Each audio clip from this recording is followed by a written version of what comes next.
నీవు రక్షింపబడిన విశ్వాసివైతే, you may be on a hill top, you may be on a valley, you may be going through darkness or you may be in great light, but remember that your place is in God's hands. నువ్వు ఒకవేళ ఒక ఆశీర్వాదకరమైన ఆనందకరమైన ఫేజ్లో నీ జీవితంలో ఉండొచ్చు, ఒక మౌంటైన్ టాప్ లాగా, లేదా ఒక నిరాశలో, ఒక కృంగుదలలో, ఒక బాధలో, ఒక వేదనలో, ఒక లాస్ ఎక్స్పీరియన్స్ చేస్తూ ఉండొచ్చు.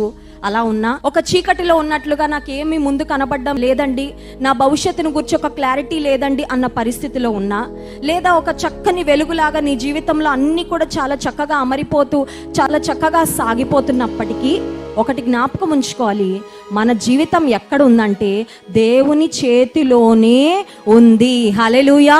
అంతకన్నా సురక్షితమైన స్థలం ఇంకేదైనా ఉంటుందా చెప్పండి నాకు. ఈ ప్రపంచంలో దేవుని చేతి కన్నా సురక్షితమైన స్థలము ఇంకేదైనా ఉందా? Is there any other safer place than the hand of God?